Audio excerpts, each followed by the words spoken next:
que yo soy Tania, soy la fundadora y directora de esta comunidad.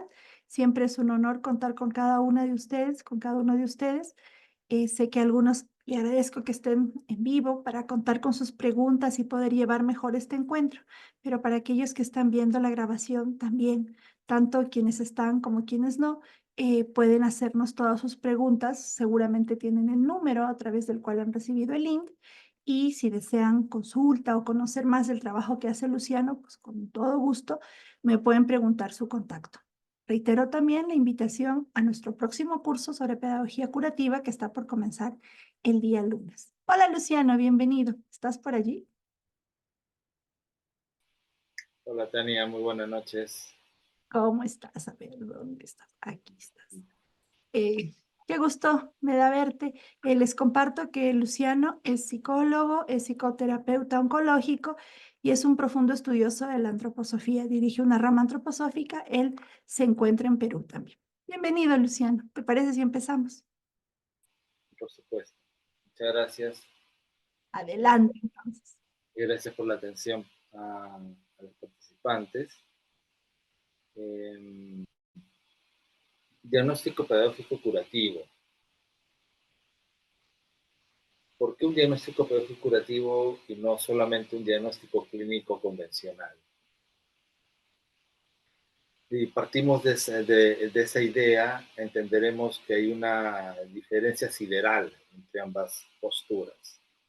Mientras que el diagnóstico clínico eh, basado en la ciencia natural se sustenta en lo orgánico y desde lo orgánico eh, tiene que ofrecer mucho, por supuesto, pero cuando entra al diagnóstico anímico espiritual cae muchas veces en la especulación y a veces en alucinaciones que después tienen que retrucar en el tiempo sus principios, sus teorías.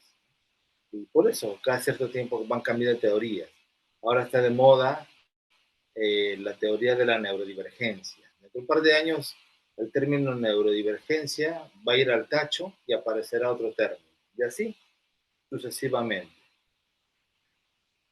Muy por el contrario, el diagnóstico pedagógico curativo desde el punto de vista de la antroposofía guarda una mirada eh, fenomenológica, lo que implica que el esfuerzo o la dedicación del pedagogo curativo o de aquellas disciplinas que están vinculadas con el ser humano, tendríamos que verlo en su mayor complejidad posible, ¿ya? El fenómeno en su mayor complejidad. Y en la mayor complejidad podríamos recién poder tener ideas diagnósticas de un ser humano, de una individualidad. Y entonces los protocolos que se pudieran establecer tienen esa cualidad individual, no como en la ciencia alopática, que los protocolos son generales. Un trastorno de ansiedad y a todos a mansalva ansiolítico, así. O trastorno del sueño, a todos su alprazolam, knockout, pero no se averigua ahí por las motivaciones del trastorno del sueño. Mala digestión, preocupaciones, eh, digamos, la persona duerme durante el día y eso le ocasiona la disritmia del sueño, o tiene eh, comorbidades, o está pasando por alguna crisis biográfica, de algún septenio o de algún momento crítico de los nodos lunares, o tal vez tiene trastorno del sueño porque en la calle hace mucha bulla, tiene sueño ligero la persona. No es que tenga trastorno del sueño, sino que lo deja dormir el vecino que pone su música en la noche. ¿Ya? No, para el psiquiatra, pues, tienes dificultad del sueño, toma toprazolam, se acabó, asunto arreglado. No, pedagogo curativo no se queda con eso. Se tiene que hacer una pesquisa individual. ¿Cuáles son los disparadores de ese fenómeno? Ese es en primera instancia. La, la averiguación lo más sucinta y precisa y pertinente de aquellos factores que merodean a todo lo que se dice como un trastorno o un fenómeno en general. Ese es el primer elemento a considerar. El segundo elemento que reconoce la pedagogía curativa y tener muy presente, a diferencia de otras posturas, es la incondicionalidad de la individualidad. Por eso decía, no se pueden hacer protocolos generales. El protocolo tiene el matiz de la individualidad. Tengo 3 pacientes con ansiedad y cada uno tiene un procedimiento totalmente diferente, porque a uno le puede funcionar bien. Le aplico el mismo procedimiento al segundo y lo enfermo más. Y al tercero, ni cosquillas le hizo. Entonces, los protocolos se ajustan a la individualidad. No es lo mismo un protocolo para, por ejemplo, una persona con temperamento colérico que una persona con temperamento flemático o melancólico. Ya es solamente de la medida del temperamento y encontramos ya una traba. Otras trabas puede ser en qué momento de la vida está. Está en la adolescencia, está en la adultez, adulto mayor. ¿En qué momento de la vida? No puedo generalizar. La individualidad entonces es algo incondicional. Si no respeto eso, entonces no estoy haciendo pedagogía curativa. Un tercer elemento es inevitable, es un imponderable, que la mirada del pedagogo curativo parta desde las nociones de la antroposofía o de la ciencia espiritual. La ciencia espiritual antroposófica nos brinda los fundamentos, las bases sobre las cuales nosotros podemos tener la concepción de salud y enfermedad. ¿Ya? Y solamente la enfermedad es un desequilibrio de la salud.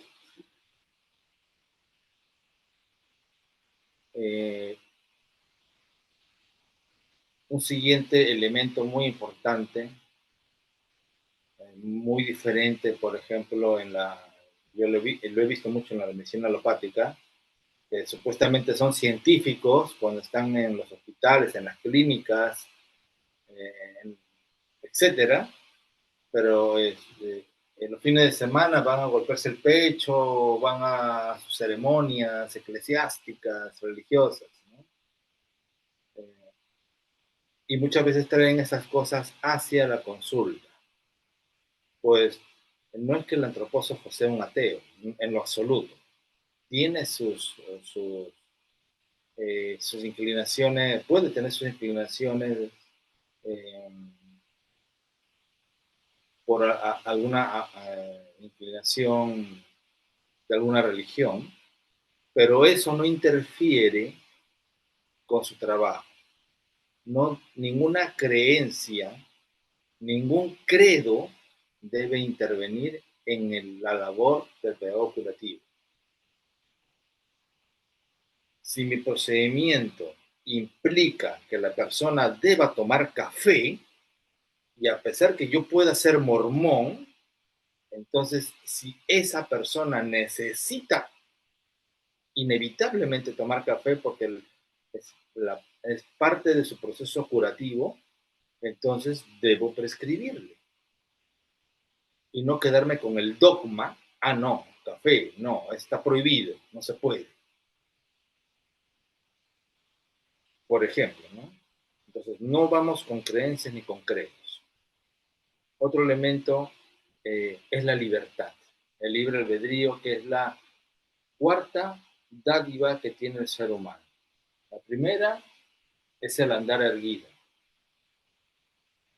La segunda es hablar. La tercera es pensar. Y la cuarta, de la que muy pocos hablan, es el libre albedrío, es decir, yo puedo con mi propia libertad, tomar mis decisiones. Y en esa libertad de mis decisiones puedo errar. ¿Ya? Cualquiera puede errar. El tema no es errar, el tema cómo es que voy a modificar o transformar las cosas después del error. Esa es la cuestión. Libertad y responsabilidad. Como pedagogos curativos, siempre debemos decir 50% lo coloca el paciente, 50% el terapeuta. No debe, como en la medicina alopática, la arrogancia. Yo te curo. Eso es falso. Es mentira. Ningún especialista de la salud cura. No. Es más, lo verdadero es que uno se cura a sí mismo. Así como uno enferma orgánicamente, emocionalmente o mentalmente, uno también puede ser sujeto de su propia autocuración. Y claro que se puede hacer. Pero a veces, cuando estamos en esos desequilibrios, no tenemos las riendas de nuestra vida. Para eso necesitamos, por ejemplo, el pedagogo curativo, que nos ayuda en esa transición hasta volver nuevamente a tomar las riendas de la vida. Y no tenemos esa arrogancia de que yo te cure. No. El pedagogo curativo simplemente es un intermediario, es un facilitador, un acompañante lo más eficaz posible para ayudarle a la persona a restituir su estado anterior a la enfermedad. ¿Ya? Ya lo decía Rudolf Steiner, ¿no? El ser humano es la medida de todas las cosas. Más allá del ser humano no hay otra cosa. No hay otra cosa. ¿Por qué? En el entendido que el ser humano es microcosmos, que es el reflejo del macrocosmos. Nosotros somos reflejos de todo aquello que podemos imaginarnos como lo cósmico. Está compilado, está sintetizado en lo que se llama ser humano. Entonces son estas algunos elementos de crucial importancia en la pedagogía curativa. Y siempre, y un elemento más, siempre tener una mirada de apertura, siempre tratar de mirar las cosas con la mayor amplitud posible, no dejarnos llevar por la sorpresa, wow, ¿no? Porque en ese wow de la sorpresa uno ya perdió dirección. Y eso lo he podido percibir muchas veces. Yo entiendo, los padres o los familiares se sorprenden por algunas cosas por ejemplo, de un espectro autista o síndrome de Asperger o también llamados Ayun Saban, ¿no? Y se quedan maravillados con esas habilidades súper sobresalientes, pero no se fijan en lo que está debilitado. Entonces el pedagogo curativo tiene que estar en ese justo centro para no solamente mirar lo que está reluciente, sino lo que está en la oscuridad. Y hacérselo notar a las personas, que no se quedan alucinados por esa brillantez, sino que también voltean a ver lo otro. Porque aquí talento e impedimento forman parte de una unidad. Una no puede estar sin la otra. Dime tú en qué eres bueno y podría intuir en qué no eres tan bueno, en el otro extremo de las cosas. Y todos, absolutamente todos tenemos de eso. Talento e impedimento. Así que son vanas las vanagloriarse de que uno puede ser talentoso, superdotado, genio, hiperdotado, etc. Siempre va a la compañía de lo otro. En fin, esas son algunas condiciones primigenias para considerarnos dentro del ámbito de la pedagogía curativa. Otro elemento sucedáneo, no es principal, pero es sucedáneo, es la constante preparación. Y eso creo que va para todas las disciplinas, pero muchas veces no se toma de esta forma. La seriedad de continuamente prepararse. Como diría un científico convencional, Stephen Covey, siempre afilar la sierra. Es decir, siempre estar un paso adelante, siempre fortaleciendo sus capacidades, siempre refrescándose. Y así como uno va refrescándose, también entregando a la vez. Porque sobre un vaso lleno no se puede echar más contenido. Entregar, dar, servir, para luego ser servido. Es otro también elemento muy importante. El pedagogo curativo también tiene que aprender a escuchar, a entender. Primero debe escuchar y luego pedir ser escuchado. Primero debe entender para luego ser entendido.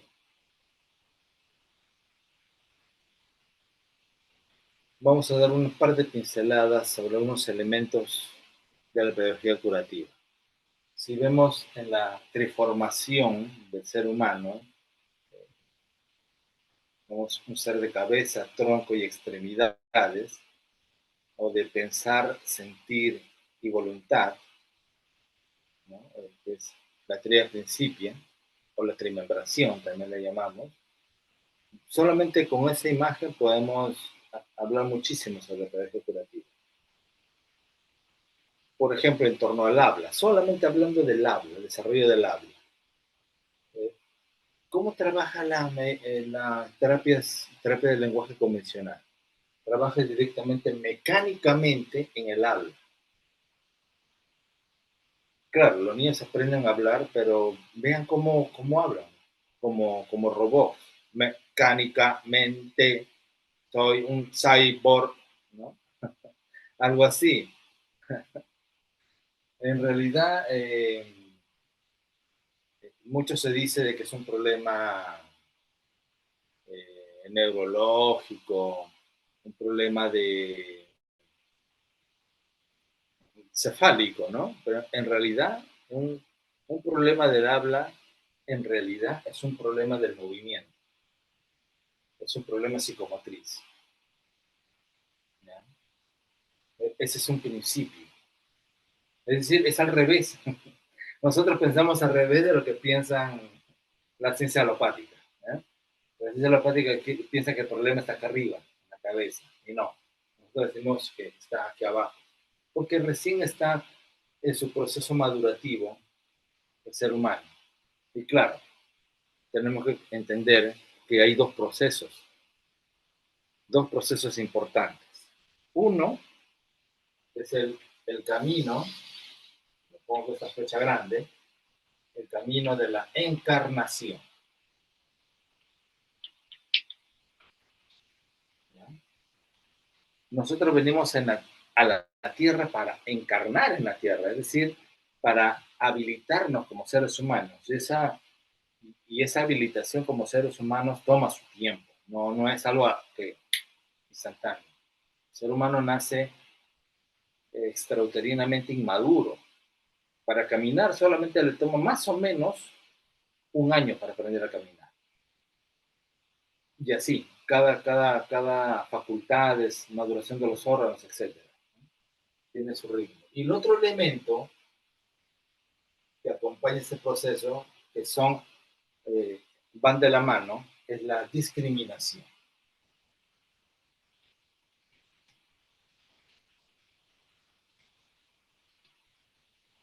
A mayor capacidad de discriminación, mejores procesos del pensar. A mayor capacidad de encarnación, estoy más presente en la tierra, mis órganos maduran mejor, tengo un mejor sistema inmunológico, más susceptible de poder recuperarme ante las enfermedades, ¿no?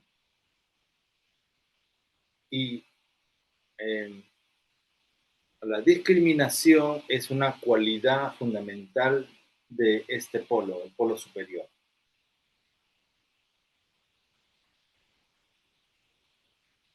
Y ambas cosas nos ayudan a poder ir habilitando la presencia del yo, de mi yoidad, yo como ser humano individual. Y entonces, como yo, ser humano individual, tengo un plano frontal, ¿no? Un plano frontal. También tengo el cruce de planos, ¿no? Sagital, longitudinal, horizontal, transversal. Y el cruce de planos me da profundidad. Pero ¿cómo el niño aprende a entender, a discriminar que es un ser que tiene profundidad? A través de su motricidad, claro. No solamente reconoce el contexto, el mundo, sino a su vez aprende a reconocer su propio cuerpo en el movimiento. Plano sagital, sagital derecho, izquierdo, ¿no? El cruce de los ejes oculares, ¿no? Por ejemplo, en el plano bidimensional, en el caso de un tetrapléjico. ¿Qué pasa en el tetrapléjico? Lo que sucede allí es que está ahí conculcado el sentido del movimiento propio y el sentido vital. El sentido vital me da movimiento y el movimiento propio le da sentido, le da orientación al movimiento. Esos dos sentidos básicos están alterados en un tetrapléjico, es decir, que no puede desenvolverse con su cuerpo. Ayer estaba en la presentación de un libro y eh, el otro comentarista tenía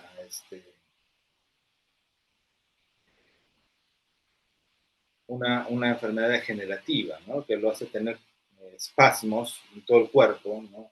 Está constantemente teniendo espasmos. Me dijo el nombre, es un síndrome. Y entonces cuando estuvimos ya después ya en el brindis por el libro que se había presentado, le pregunté, ¿y cómo fue tu infancia? Él había, desde pequeñito, lo habían vuelto un chico brillante. El chico brillante que no jugaba, que le ponían enciclopedias, le ponían que aprendiera todas las banderas, estimulación temprana, todo hacia la cabeza, pero hacia su metabolismo, nada. Llega a la vida adulta, tiene una especie de infección que desencadena este cuadro. No tiene la fuerza metabólica para soportar esa infección, ¿no? ¿No? Atenuar esa infección. Y va hacia lo cefálico y ahí pues sigue siendo brillante, pero no puede controlar los movimientos involuntarios de su cuerpo. Ese es un ejemplo del por qué la importancia en la infancia, por ejemplo, el movimiento. Entonces, los cuatro sentidos básicos, tacto, vital, propioceptivo, o propias sensaciones, y vestibular o del equilibrio, son cuatro sentidos elementales en la primera etapa de la vida. Cuando hacemos un diagnóstico tenemos que ver básicamente los primeros cuatro sentidos, cómo se están desarrollando en un niño, hasta alrededor de los 9 años. Eh, Cuando llega alrededor de los 7 años, no solamente debe ocurrir el cruce ocular, sino también el cruce físico también. Ese cruce físico ya me dice que es un indicador que me está diciendo que está preparándose para entrar a la primaria, por ejemplo. Y también reconocemos, bueno, esto ya lo reconocía hasta el mismo Leontiev hace un siglo atrás, igual que Steiner, más o menos por ahí paralelos en el tiempo, pero con posturas totalmente diferentes, de que el cerebro, los dos hemisferios cumplen una función diferente. El hemisferio izquierdo relacionado al cálculo, a la matemática y a lo abstracto, por eso que somos 10. Y los poquísimos zurdos, tengo una hija que es zurda, son más dominancia del hemisferio derecho y por lo tanto se expresa con su mano izquierda más. Son más estéticos, más presencia del arte, les sale naturalmente el arte, más soñadores, tienen más presentimiento. En cambio, el otro no, el otro es más analítico y 2 más 2 es 4 y ahí nomás quedó la historia.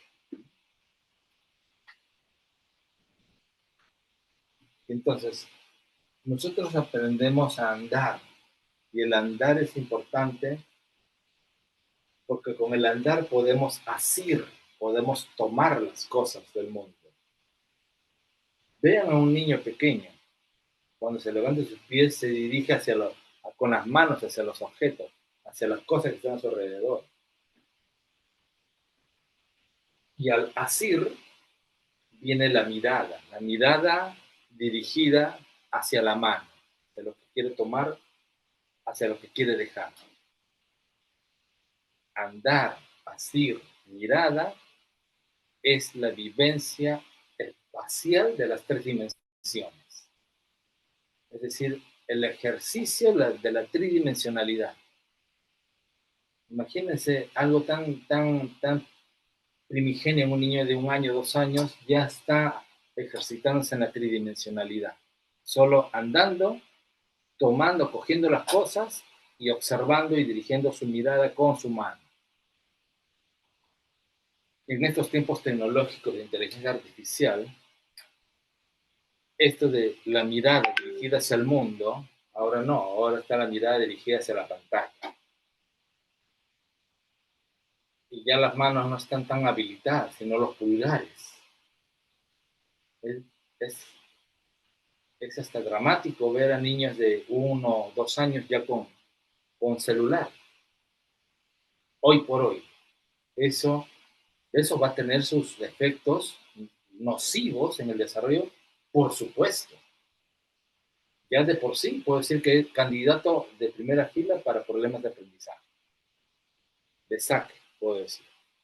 Y más adelante, la aceleración de enfermedades escleróticas, es decir, enfermedades rigidizantes.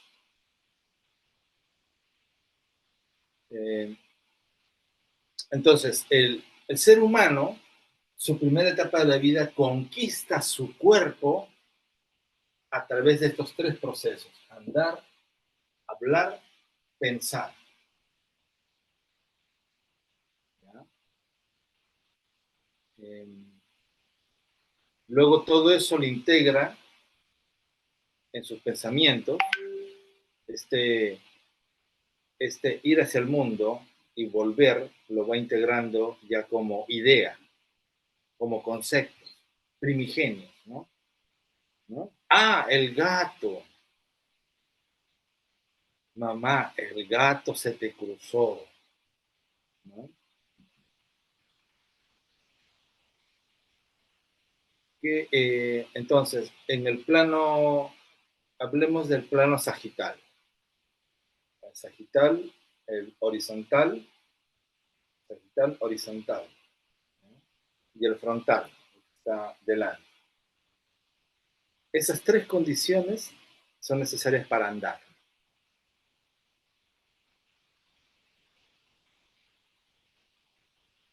Hoy yo observo más niños con problemas de contacto.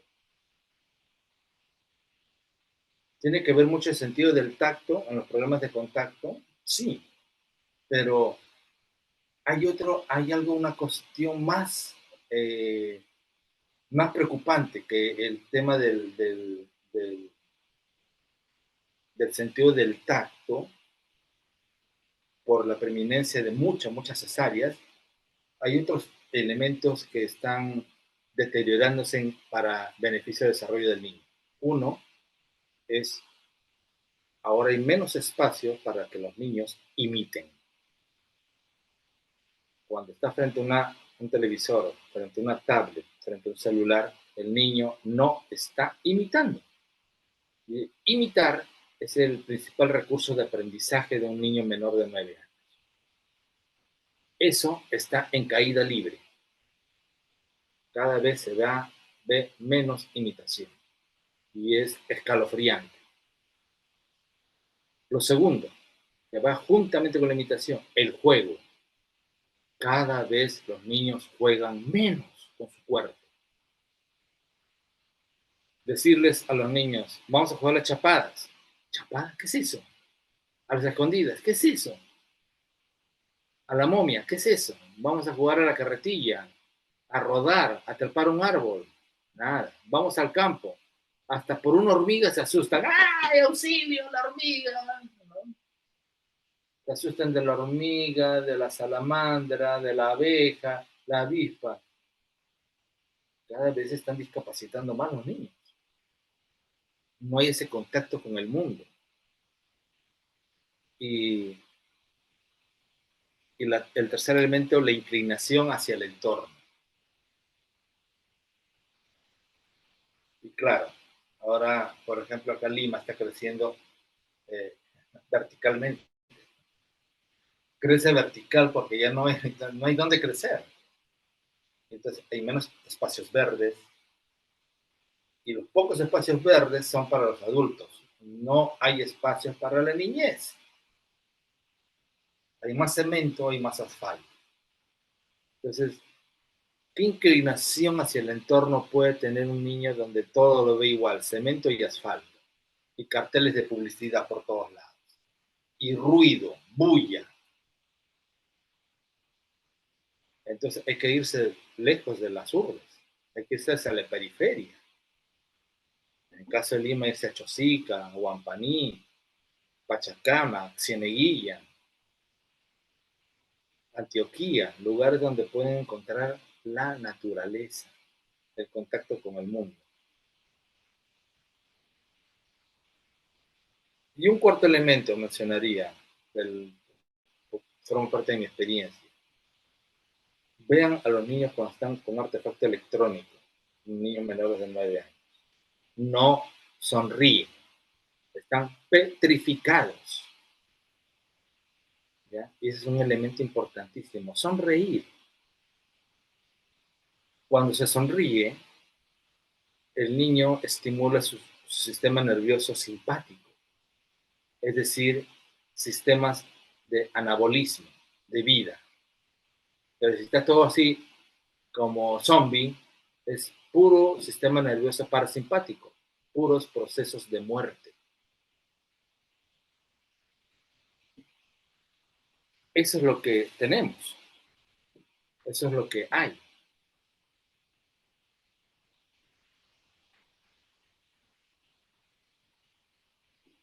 El lenguaje, solo adelantar el lenguaje, el hablar. Una oración, una expresión, una frase que dice un niño, tiene un ritmo, tiene una melodía y tiene que ser comprensiva. ¿Ya? Mamá, quiero agua. Hay ritmo, hay melodía, hay un sentido y hay una comprensión. Quiere agua, tiene sed. Oh, mamá, tengo sed. Entonces, allí la motricidad corporal del niño va hacia el gesto, ¿no? Dice, tengo hambre, tengo sed, ¿no? Hace el gesto con las manos, ¿no? Hay un tono, y cuando no le hacen caso, el tono cambia. Te he dicho que tengo sed, mamá. Cambia el tono. Se contrae la laringe del niño. Y entonces cuando ese encuentro del niño en el habla, en el lenguaje, hay una discrepancia entre el mundo y él, ese es otro motivo de los problemas del lenguaje, los problemas del habla. Porque el habla tiene dos elementos. Uno, es el oír el habla, ¿no? Es oír la lengua materna, ¿ya? Es decir, es una cuestión sensorial. Y el otro elemento es la lengua hablada. La lengua hablada, o sea, ver cómo habla la otra persona, es un acto motriz. Lo motriz y lo sensorio van unidos. Cuando el niño no puede unir esos dos elementos, surge la tartamudez, el balbuceo y el peor escenario, la afasia motriz. Y en la motricidad del habla, la motricidad del habla interviene oído, boca y laringe, porque después habla el niño. Y ahí va un elemento, oído, boca, laringe. Entra eso en el espacio visual del niño. Quiero agua y va a agarrar el vaso. Y eso se puede transformar en algo escrito, lo puede dibujar incluso. ¿Cómo es el tema del oír el lenguaje materno? El sonido se articula, se conforma con palabras. Y el niño al entender las palabras va sumándolas y su bagaje de hablar va aumentando. Es decir, va formando pensamientos, va formando ideas. Esa es la importancia del diálogo en casa. El sustento del desarrollo del lenguaje de un niño está sustentado en los 3 primeros años de vida. Y si los padres trabajan, ¿con quién hablan ese niño? Con el televisor. Ahí tenemos retrasos del lenguaje. Retraso del lenguaje y como palete de dominó, retraso en el desarrollo del pensar después. De razonamiento, comprensión, discernimiento. Y ahora ustedes dirán, ¿por qué tenemos en 10 años 8 presidentes? ¿No? Ahí está, pues, ahí está. Causa-efecto. Entonces, el oír, eh, el sordo no percibe.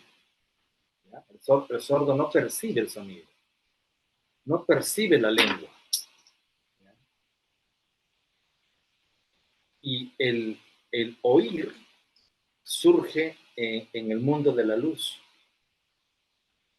Cuando uno escucha una melodía, uno dice, wow, ya sé, esta canción es la cumbia del amor. ¿No? Porque las primeras notas ya uno dice, esta es la cumbia del amor. Ahora que hemos pasado ya el Día de los Enamorados, Día del Amor, de la Amistad, la gente está muy amorosa por todos lados. Entonces, el mundo de la luz a través del ojo. Al oír, también mi ojo interviene en la motricidad del habla. Y eso se transforma en lengua leída, es decir, aprender a leer. Vean cómo estamos caminando y cómo llega después, alrededor de 7 años, en la lengua leída. Es todo un camino.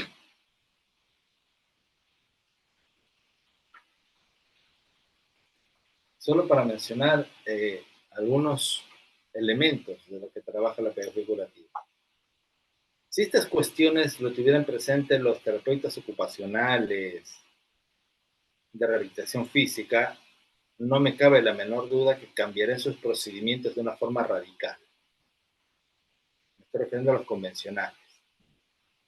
No digo que esté mal, digo que tiene sus limitaciones. El pedagogo curativo tiene que tener un corazón compasivo, tiene que desarrollar devoción. Y compasión y devoción es la expresión de amar. Uno no puede amar a su paciente, a un niño, a su pareja, si no tiene compasión o no tuviera devoción. Puedo amar en la medida que yo pueda percibir la individualidad de la otra persona. Y al percibir su individualidad, puedo entender allí, percibir la eternidad de ese ser humano. Antes de las preguntas, quisiera hacer una pincelada de cabeza grande y cabeza pequeña. En el diagnóstico curativo son 8 diagnósticos. Yo quiero hablar solamente de 2 elementos. Cabeza grande, que no es el hidrocefálico, ¿no? Por si acaso, no. Esa tendencia tenemos la cabeza un poquito más grande. Y hay niños que tienen cabeza pequeña. No digo que es microcéfalo, pero se compacta las fuerzas formativas. Se expande en el cabeza grande y se compacta en el de cabeza pequeña. ¿Por qué? En el de cabeza grande, lo que está más activo es la epífisis. ¿No? Entonces, y por eso tiene un desarrollo del habla mucho más veloz que otros niños. Desarrolla muy rápido el lenguaje. ¿Ya? Tienen muy buen desarrollo del lenguaje, pero su forma es embrional, como de un niño, te queda como de un niño gordito en las formas gruesas, ¿no? Es soñador, se pierde en los juegos, comúnmente sufre de hipermetropía, que es una cualidad del cabeza grande, la hipermetropía. Son sumamente fantasiosos, tienen una capacidad imaginativa increíble, pero no llega a la discriminación. No llega a la discriminación, no llega a la cabeza. Está en la imaginación, está más en el movimiento. Está atascado, por lo tanto, en relación al mundo, ¿no? Y con digamos, una capacidad conceptual limitada. Diríamos en general de cabeza de epífisis, cabeza grande. Y el de cabeza pequeña, allí prepondera la hipófisis. Y la hipófisis hace a ese niño, le hace tener un cuerpo más grácil, más armonioso, más delgado, más estirado incluso, a comparación del otro que es más rechoncho y entrado en carnes o en grasa, ¿no? Es una corporalidad más portentosa y ahí predomina la encarnación, de cabeza pequeña, predomina la encarnación. Por eso se comprime la cabeza. Tiene una extraordinaria memoria. Hay un cuento de Jorge Luis Borges, Funes el Memorioso, un personaje que tenía la maldición de no poder olvidar. Un extraordinario cuento, les recomiendo ese cuento de Jorge Luis Borges, muy bueno. El desarrollo de las formas están bien cinceladas, bien puestas. Puede hacer una contemplación de algo inmediatamente, reconoce rápidamente lo real,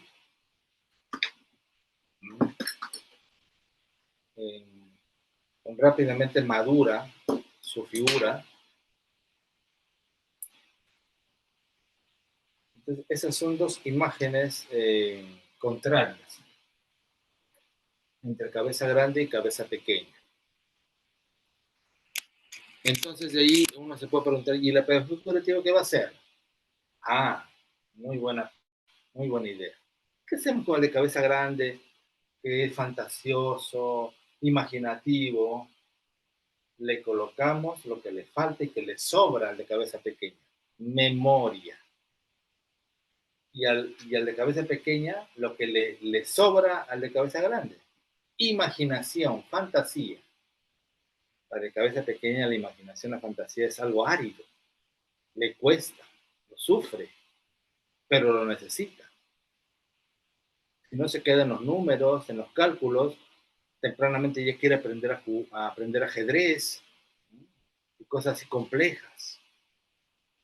¿Ya? Pero si nos quedamos así absortos por esa maravilla de la precocidad, lo empujamos, lo volvemos más polarizado y eso es más peligroso en el caso de estos niños, los niños de cabeza pequeña. ¿No? Porque al de cabeza pequeña, si lo empujamos, ¿qué va a suceder? La capacidad etérea viviente que debería estar en el metabolismo transformando los alimentos, va a ir eh, va a migrar hacia la cabeza, porque ahí va a quemar esas fuerzas vitales hacia la cabeza. Y entonces el niño va a sufrir de estreñimiento, gases, meteorismo, congestión, cólicos, ¿no? Y en la vida joven hacia la adulta, colon irritable, y ya saben lo que después ocurre, ¿no? Después de colon irritable. Entonces veamos ese quedarse absortos ante el niño precoz. Si lo empujamos en esa cualidad, lo podemos llevar hasta un carcinoma de colon en la vida adulta. Entonces, no todo lo bueno es bueno en realidad, en el tiempo. En el momento puede ser luces o fuegos artificiales, pero en el tiempo puede ser sumamente nocivo. Esa mirada en el tiempo, el fenómeno completo, es la mirada de la pedagogía curativa. Y hasta aquí quería compartir algunos aspectos de la pedagogía curativa, de la capacidad de cómo observar, y, y me quedo a la disposición de ustedes para sus preguntas. Muchísimas gracias, Luciano. Eh, Ay, creo que hay eco. Hay varias preguntas, así que vamos a tratar de responder breve. Preguntan acerca, dice, ¿cómo lograr que los padres de una niña autista de 9 años se den cuenta de ello, de sus hábitos y que la vida de los papás influye en la hija? Estos padres pagan terapias y dicen que no hay avances, pero ellos no se involucran, solo la llevan a la terapia. Ahí está la respuesta. Cuando hay, entre comillas, un niño que tiene algún tipo de desequilibrio en su constitución, en su formación, en su desarrollo, los primeros que deben ponerse al orden para que pueda equilibrarse esto son los padres. Pero ¿qué sucede en lo convencional? La figura de la medicina convencional mira al niño como el sujeto de intervención y a los padres de un costado, que no intervengan, que no estorben a un lado.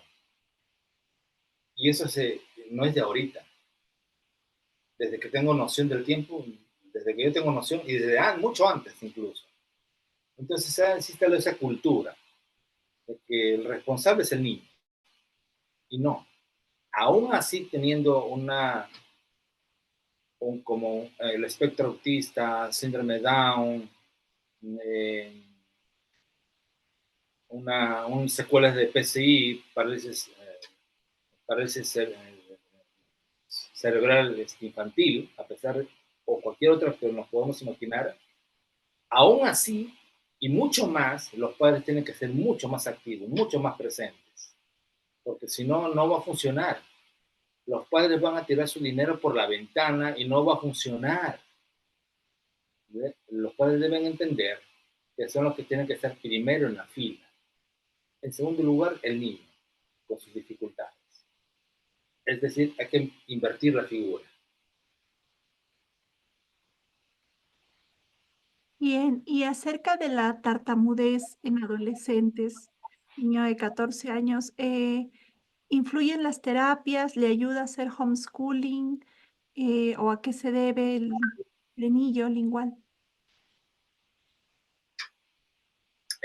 Primero hay que ver si hubo algún problema en la primera infancia de desarrollo de su motricidad. En segundo lugar, ¿siempre está permanente la tartamudez, la espasmofenia, o es en determinadas circunstancias? Ante el estrés, ante exponer ante un grupo o ante una combinación o reprimenda, comienza a tartamudear. Son dos cosas totalmente diferentes. Cuando se presenta todo el tiempo ya es una cuestión constitucional, pero cuando se presenta ante situaciones muy particulares, estamos hablando de que interfiere la ansiedad, el estrés, la angustia, o sea, factores emocionales. Hay que diferenciar una de la otra. Y claro, uno puede decir, mejor lo aislamos, lo ponemos en homeschool, ya nadie le hace bullying, ya nadie le dice nada. No, estamos creando una fantasía, porque igual en algún momento va a tener que ir al mundo a ejercer un oficio, una profesión, lo que sea, para autovalerse. Va a ser mucho peor. El tema es allí no aislarlo, sino que ayudarlo a que socialice mejor, a que se vuelva más resiliente, a trabajar su ansiedad o el estrés o el factor que está pistoleteando la espasmofrenia, la tartamudez. ¿Ya? Esos factores que se presentan como tartamudez hay que eh, intervenirlos.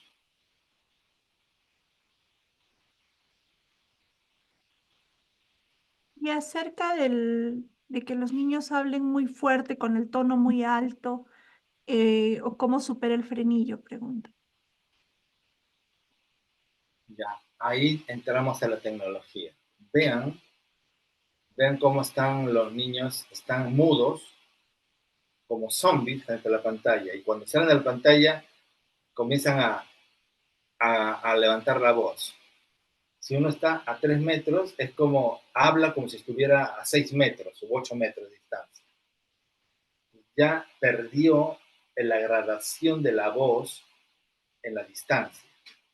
Estamos hablando de las 3 dimensiones del espacio, profundidad. Pero como está pegado al mueble y a la tablet o al celular o al televisor o al multimedia, los videojuegos, ya perdió esa capacidad. Y entonces levanta la voz para poder percibirse a sí mismo. No es que esté sordo, es muy poco probable que esté sordo, sino para percibirse a sí mismo en su voz. Eh, y, y la otra preguntita era del frenillo. El frenillo es eh, básicamente funcional. Hay ejercicios muy básicos eh, para el frenillo. Hay leves, hay otros más pronunciados que con una cirugía ambulatoria se corrige. Es corte, un corte con la bisturí. Es una operación ambulatoria, no es invasiva. Y ejercitar también la lengua. También puede deberse a que puede tener la lengua un poco más grande o más gruesa. Eso se tiene que evaluar. O la lengua es hipotónica también. Es decir, no está elevada. Todos tenemos la lengua elevada, pegada como hacia el paladar. Pero cuando hay hipotonía, la lengua se cae.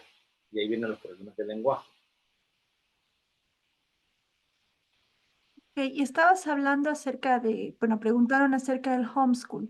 Aquí preguntan cuál es tu opinión acerca del homeschooling o según edades, no lo sé.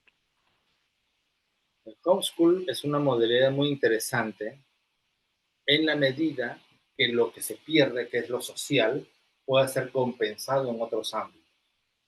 Si es compensado en otros ámbitos, con música, deporte, arte, donde puede interactuar con otros seres humanos, no le veo ningún problema.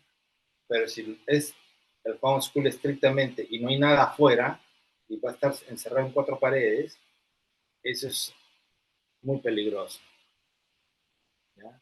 Uno pierde humanidad.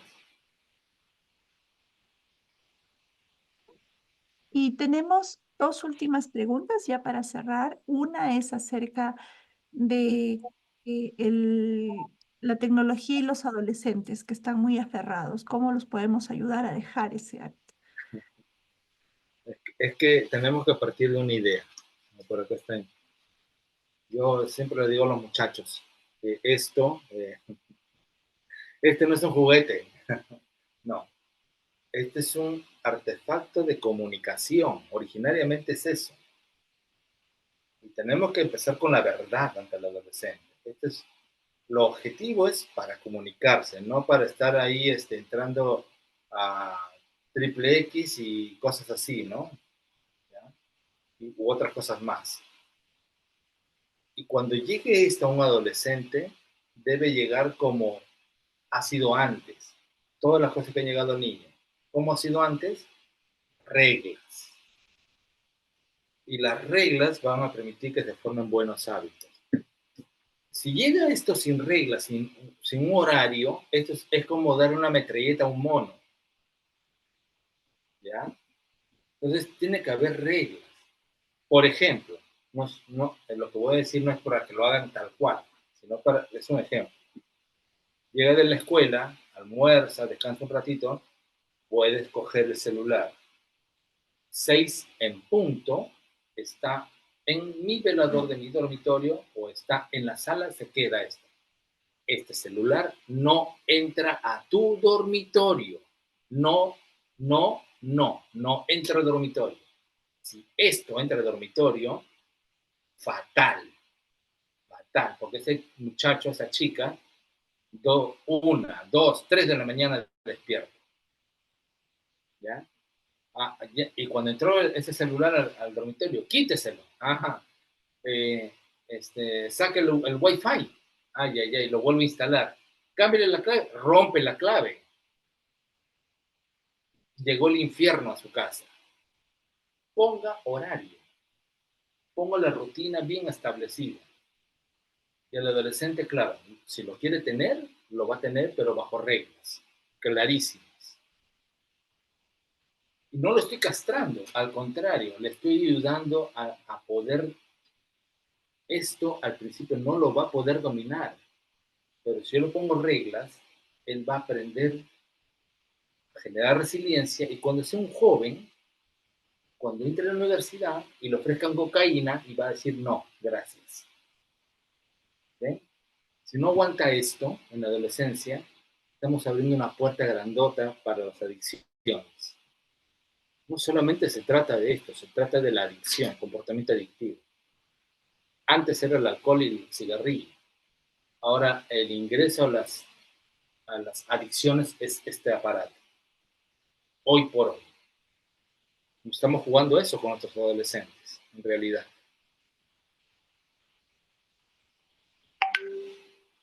Gracias. Y la última pregunta, ¿cómo apoyar a un niño con dificultades en el lenguaje que tiene problemas con la sonoridad de ciertos sonidos?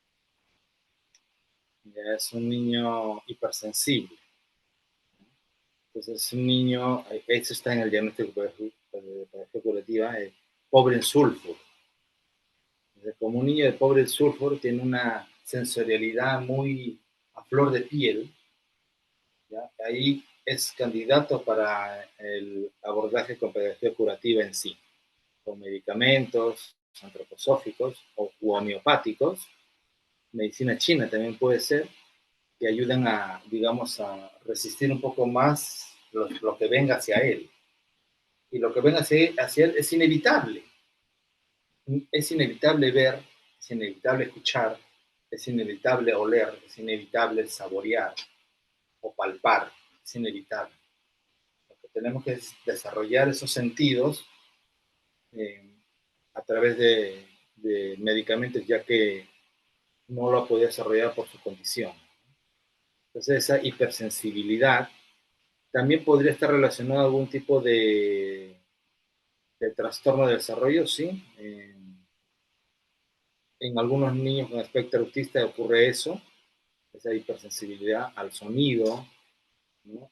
O la fotofobia, por ejemplo, uno no soporta los cambios de luces, ¿ya? O otros tienen muy desarrollado el olfato y entonces no pueden evitar no oler.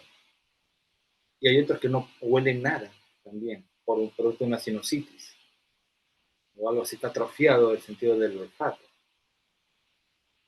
Entonces, la hipersensibilidad, hay medicamentos como la lápiz belladona, que es el veneno de la abeja reina, que ayuda, justamente el veneno de la abeja reina ayuda a esa hipersensibilidad, llevarla a su armonía. Y el otro elemento, aparte de medicamentos, es esa hipersensibilidad que está afuera, imaginarlo a través del arte. Arte. Ese niño necesita arte, ese es el otro elemento importantísimo.